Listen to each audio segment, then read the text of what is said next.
Good Saturday morning, everybody, and welcome to the Columbia Dental Radio Show along with Dr. Mohammadi. He's the founder of Columbia Dental. I'm Gary Byron. You can hear this show every weekend right here on the station at this time. Of course, you can always get in touch with Dr. Mohammadi if you've got questions and to make an appointment. The number is very easy. It's 860-645-0111. All right. Dr. Mohammadi, it's great to see you there, my friend. Good to see you, Gary. How is your summer going? Excellent. Very good. Let me ask you, a lot of people go on vacation in the summer, and the last thing they want to think of is, oh boy, I got to go in for a dental appointment. Are you slower? Are you more slow? Or actually, there's just maybe a two-pronged question. Are you more slow in the summertime because of the vacations? And let me ask you the other part of the question as well, so you can answer them both. Are there more, because of that, do you think you take more emergency calls in the summer? Maybe because of the very reason where they're putting off their normal cleaning or their routine appointment, and then they come in for the emergency? Well, the answer is yes and no. You're right.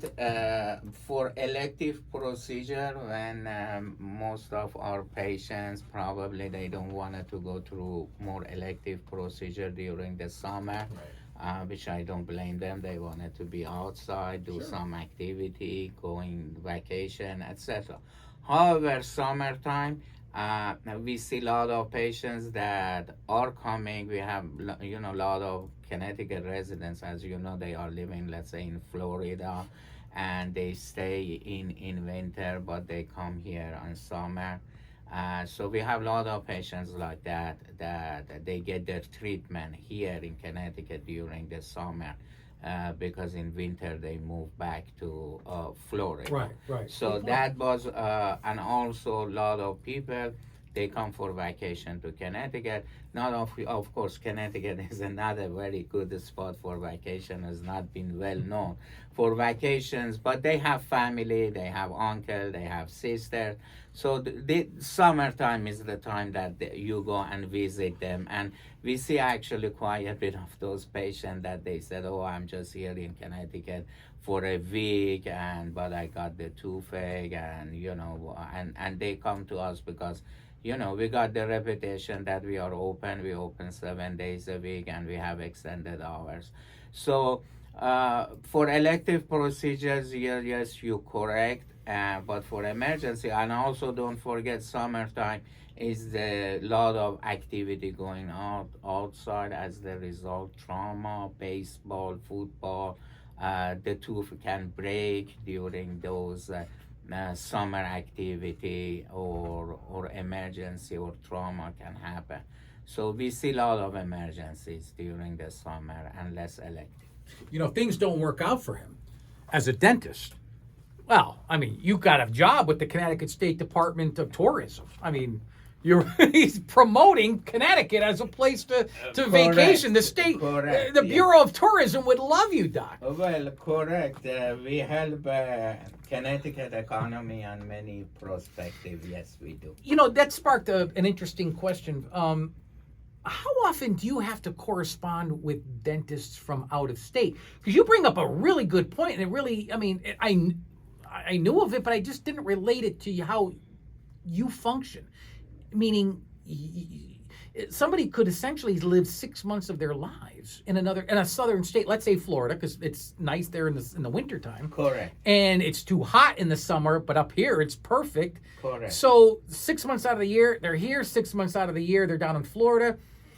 Do you spend... how often, I should ask you, let me put it this way. How often are you or your office corresponding with dentists from southern states because you need records, or you need x-ray, or you need something from them because they've got two dentists, one in each state that they reside in? Actually, most of them, they just come to us because most of them are used to be Connecticut residents. Well, yeah, but it's in And February, and they're yeah. in Florida, and they got a toothache. They're not going to fly up to Connecticut. Correct. If we need it, so that's easy. We can contact the dentist in Florida or get the record of if they need. They call us, and these days everything are digital, so it's very easy to be transmitted. It's not like older days we had to mail the radiograph and takes a couple of days and so on. So that's easy instantly. We get phone call from other offices and or we call other offices and we get the record instantly. See, I'm glad you you brought up the first point because it led to my my second question.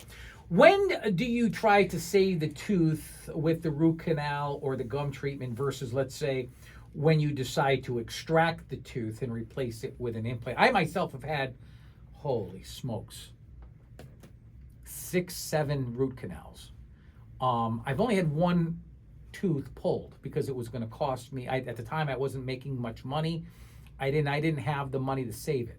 You didn't work here, obviously. It didn't work here. No, it's a long. I was in my 20s, and it was my furthest back molar, and I was like 26, I think, at the time, and the doctor said, if it was somewhere else, I probably would do everything, take out a payment plan. He says, but because it's back there, you could probably pull it and not notice any difference, and other people wouldn't notice any difference. It was really a matter of insurance. I didn't have the insurance coverage, but that aside, how do you know when you should just extract it and do an implant, or when you should save it and do the root canal? Well, there is not one answer to your question. Depend on the circumstances and depend on the condition of the tooth. What I can tell you during my experience last 25 years, many teeth that we used or we tried to save those teeth like 25 years ago, we're not trying to save it today. And you might think, okay, the technology and advance and everything, so why you're not saving those teeth? The reason is that 25 years ago or 20 years ago, we didn't have a better alternative.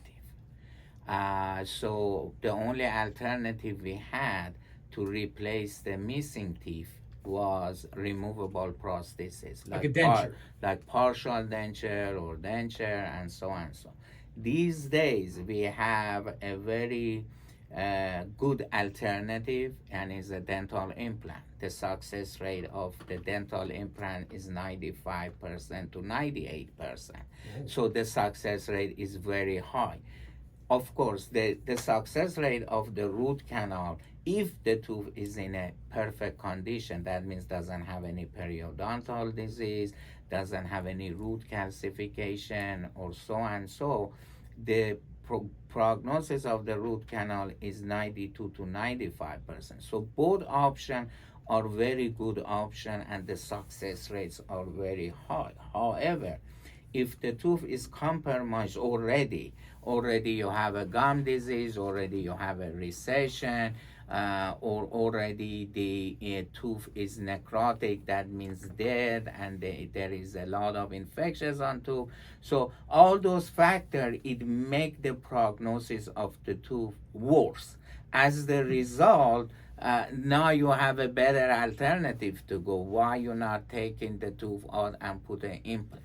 For that reason, older days, I remember we did everything to save the tooth. We did periodontal work before, we did root canal, placing a crown, all we did, because there were no better alternative there. But since the better alternative there, we are more leaning toward removing the teeth and place it by implant. That doesn't mean every tooth or every patient that is coming to our practice, we tell them, oh, you need to take the teeth out. We have a lot of endodontists, endodontic trained people in our practice that we do root canal, but again, we have to put everything in the table, and of course, we give the informed consent to the patient. It's all about the education of the patient. But don't forget also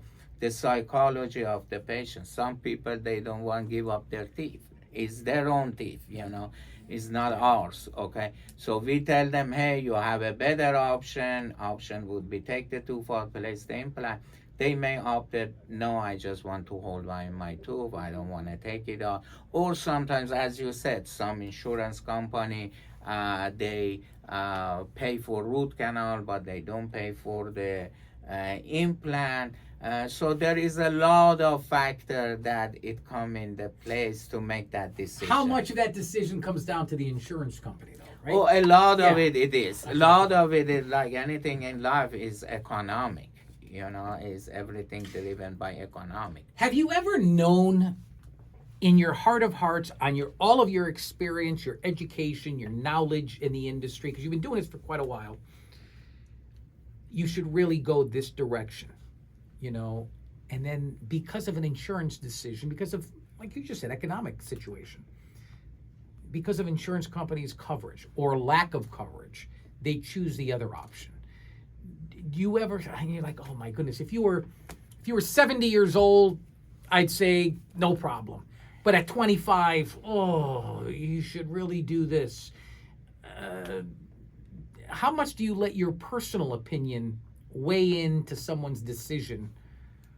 Well, we tell our honest opinion, not really personal opinion. These are professional opinion.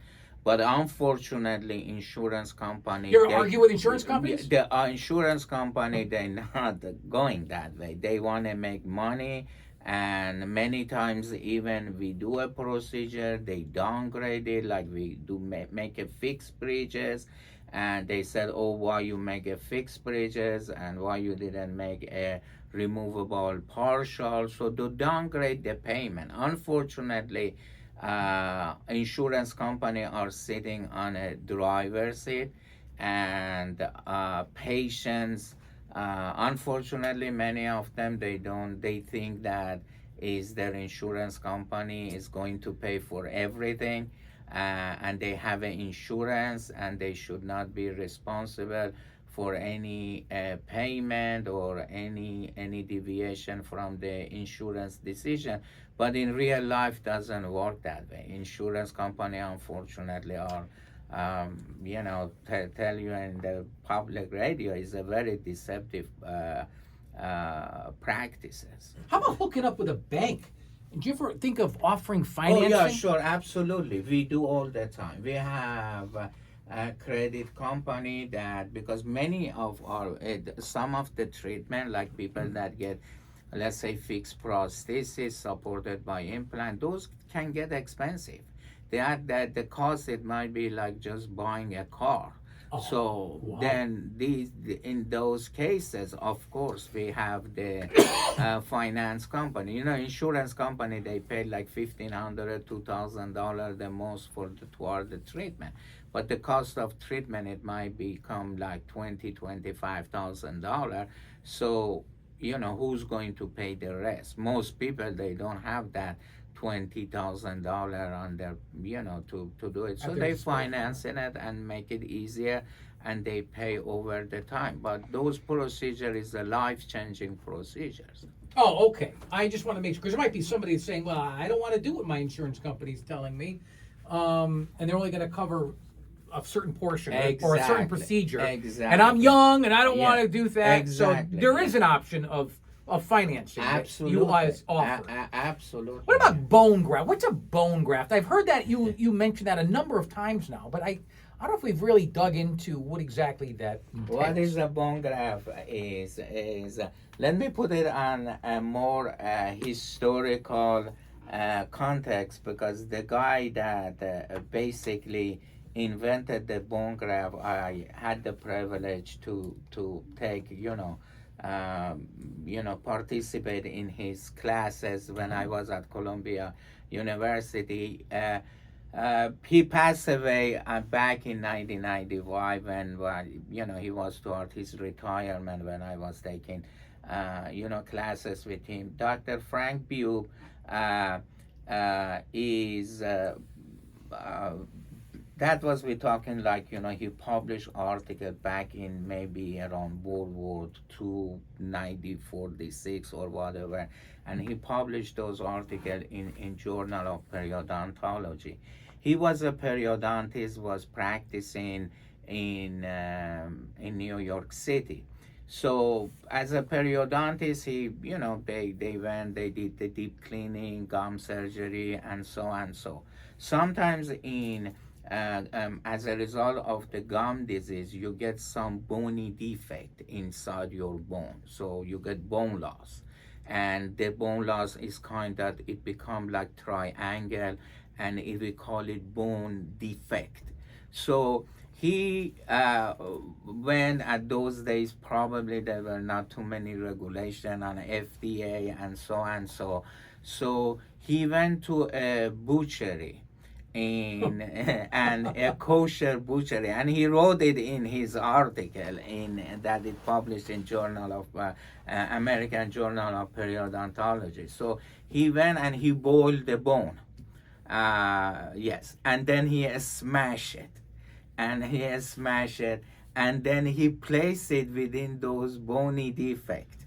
You got to be kidding. No. And then he follow up the patients. And then after follow up the patient, he see the bone regeneration. So he took radiograph and see, okay, he got the bone, he gained bone around those bony defects. So that's the idea of the bone graft started. And as of today, we doing the same thing, is we place the bone particular in the area that the bone receded, and the area that the defect exists. But the difference is obviously we go through the process of, we're not going to the butchery and boil the bone and then smash it and so on. So the manufacturer does it. And you say a pharmaceutical company, but the process is identical. And the way it works, imagine when we take the tooth out, within that tooth or in the socket, there are a lot of stem cells that they are young stem cells in the socket. So when there is no bone there, those stem cells, they're going to be transformed to cells, we call it fibroblasts.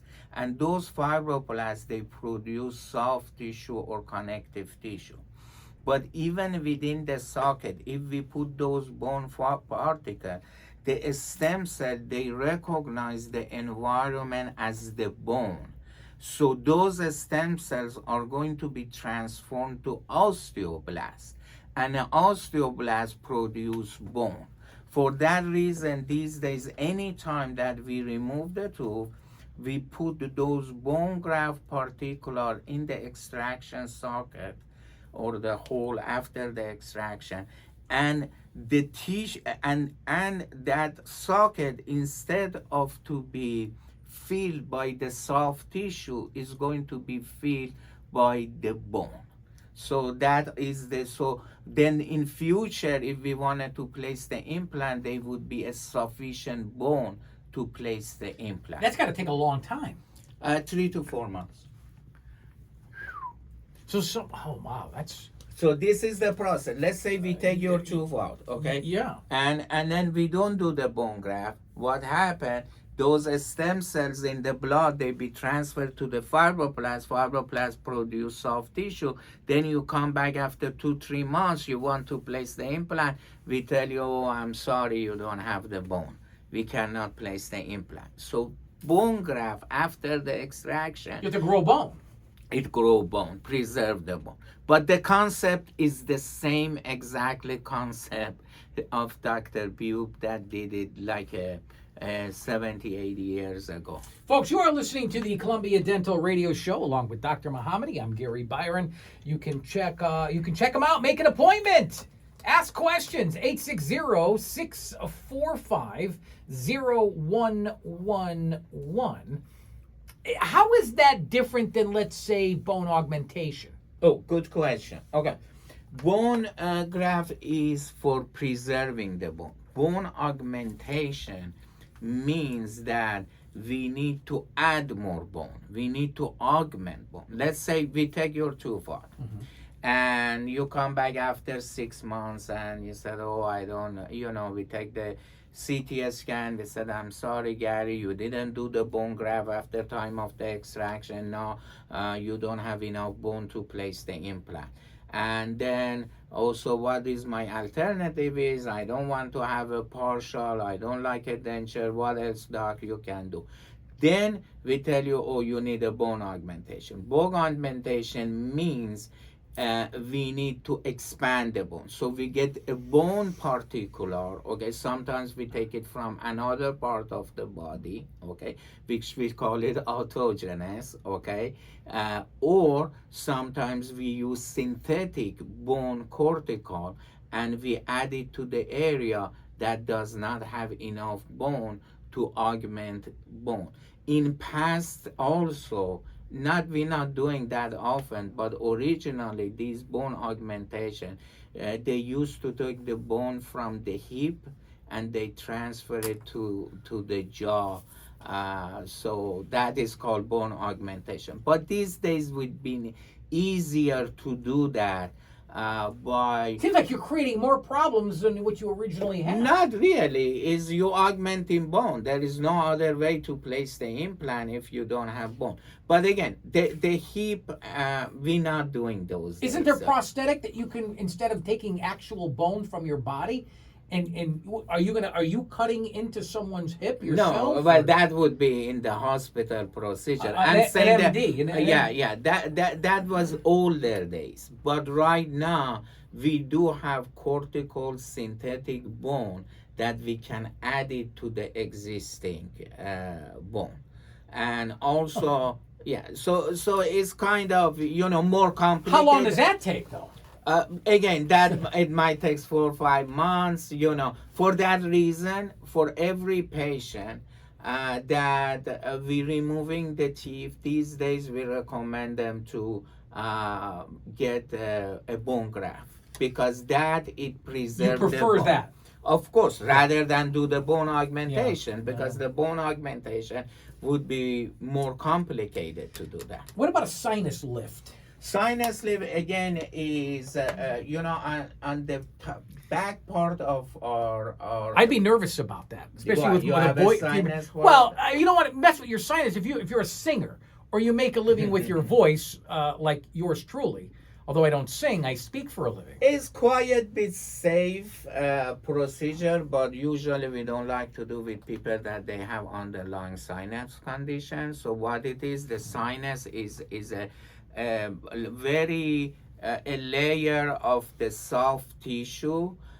So we lift that sinus wall, and then we're going to we place some bone graft material there, and we cover it with some collagen membrane. And by doing that, after 3-4 months, we get bone within the sinus. So your sinus cavity is going to be, part of it is going to be filled by the bone.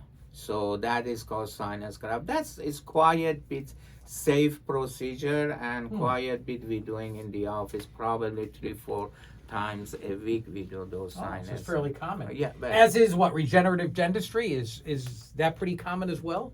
Regenerative dentistry means we use certain chemical, hormone, medication to enhance the regeneration of the cells. There are some on the market like Emdogain, so and so. We apply it on the area that we do surgery, so we're gaining more bone or more soft tissue faster. Okay, I got time for one more question, then we got to wrap things up. Does it all follow? Does it follow that these dental issues are worse, you think, for older people or for younger people? I can imagine what the answer would be, but what do you mean? The healing? So of course the healing, if you're talking about regenerative dentistry, Yeah. Of course, in regenerative dentistry, older people are more younger they heal faster. That's the. And I would think younger would go for the implant more than somebody who's 70 years old, 75 years old. If they lose a tooth, more often than not, they're not. Unless it's maybe your front teeth, then they want to replace that. Well, It's a molar. like 2 weeks ago, we did an 86 years old lady, but that was all on four. That means we replaced all her teeth with the implant because she didn't want to go with the denture. So depend on, yes, for single placement, younger people, but the full replacement, actually, we do more on elderly people because they don't want to wear denture. And I would imagine, if you're young and let's say you're in a car accident or motorcycle accident, and of course, you lose all your teeth. Yes, when it comes for single, yes. And of course, if you're young and you lose it by accident, yes, that would be. But elderly patient, they use their teeth because of the process of the gum disease through the years. One by one, they keep ending their teeth, and they end up to need to remove all their teeth, but they don't want to do it. So alternative, we're replacing all the teeth by a procedure called all-on-4. That means we remove all the teeth at the same time. We place 4 to 5 implant, and they walk out the office with the fixed temporary teeth. It's amazing, in 3-4 hours. The lady came and we removed the teeth, we placed the implant, and walk out very happy, smiling, and 86 years old with the fixed teeth. This is a remarkable show. I learn something new every time we get together like this. Folks, if you'd like more information, very easy to obtain, or even to schedule a consultation here, I'm going to say this number twice. And I want you to write it down, and I want you to do more than write it down. I want you to make sure that you give it a phone call. 860-645-0111. I'll say it one more time. 860-645-0111. That is the number for Columbia Dental. Along with Dr. Mohammadi, I'm Gary Byron. Thank you so much for listening to the Columbia Dental Radio Show. Until next weekend, have a good one, everybody.